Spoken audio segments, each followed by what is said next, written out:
This is Sultan Al Jaber, one of the UAE's youngest CEOs.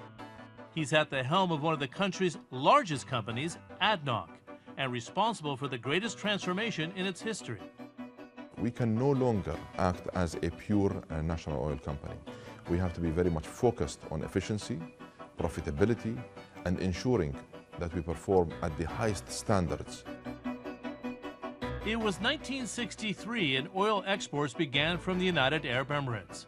Until then, it was a country that relied on fishing and pearls. Since then, crude has been the cash cow of the UAE. It's oil, after all, that put these economies on a fast track for growth and helped build these impressive skylines like this one in Dubai over the last 2 decades. But governments across the Gulf are waking up to a harsh new reality. Oil is no longer $100 a barrel, more like half of that. It's forcing several national oil companies to rethink their business model by diversifying, becoming more efficient, and looking to new sources of income. ADNOC is trying to do just that. There were major celebrations at its downtown headquarters recently. After 45 years in the business, it was having a relaunch of sorts, rebranding its 13 entities, which not only covers oil and gas production, but shipping, logistics, and schools. Pushed into seeking new revenue sources, it's planning to list some of these businesses on the stock market. ADNOC's new strategy to bring in private investors to its downstream business, for example, or distribution services, I can see this as part of its attempt to bring in greater operational efficiency, reduce its cost, bring in additional investment, create job creation, which is all in line with the government broader strategy.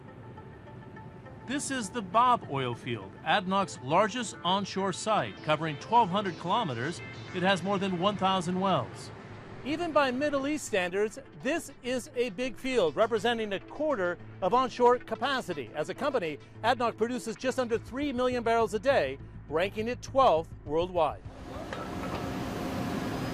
Discovered in 1952, we are on oil rig 1197, which is drilling 7,000 feet into the Earth's core. Bab field is very unique field. It has a multi-layers under the ground where the oil is present there. Some of the field is very easy oil to produce. Some of the fields is very hard, which needs a special technique or technology. ADNOC is among the largest energy producers in the world and one of the UAE's biggest companies with 58,000 employees. It's reportedly planning to float its retail business, 360 service stations across the UAE, which could raise up to $2 billion. There is definitely value in bringing in private investment, not only financially, but also economically speaking. When we have private investment, when we have greater competition, automatically there is improvement in efficiency of operations, in pricing and services, improvement of quality. Other state oil companies are looking to go to the global stock markets as well. Saudi Aramco, by floating 5%, hopes to become the world's first trillion-dollar company. But how it does so and when leaves huge question marks. Kuwait Petroleum Corporation and Oman Oil Company are reportedly exploring other options. One has to question how ready these countries are in terms of opening up to private investment, releasing some of their data and information to the public sector. But I don't think they have another choice. So it's not going to be easy, but this is the way forward. And it's this way forward CEO Sultan Al Jaber says he's planning to take. We want to transform this company to become one very strong, agile, ready company to adapt to market dynamics and to the cyclicality of the market that we have all been experiencing in the past few years. As you know, everybody's focused on this 5% float of Aramco in 2018. That's of the holding company. Could you see ADNOC floating any shares in the holding company in the strategy in the near or medium term?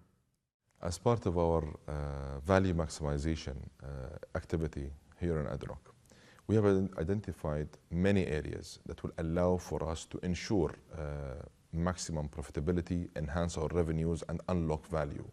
And this will, of course, dictate that we will be looking at IPOing some of our services companies, but those will only be very small stakes.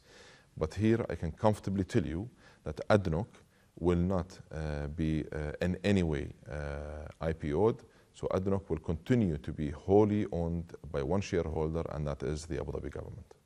This is quite radical because it opens up national oil companies to greater transparency if you take in investment.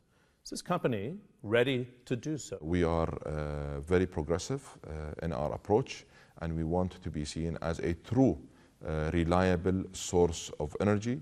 And in my view, it will take some hard decisions, and it will take us from any comfort zone we are in today. And I believe that ADNOC is well positioned and absolutely ready to engage as a true global oil and gas company. The major producers of OPEC, including the state-run companies, seem very determined at this stage to rebalance the market. You're adhering to those production limits to rebalance. You're comfortable to follow that policy at this stage as a chief executive of a national oil company? We're not only comfortable, we're actually very committed and fully dedicated to ensure our full compliance with OPEC.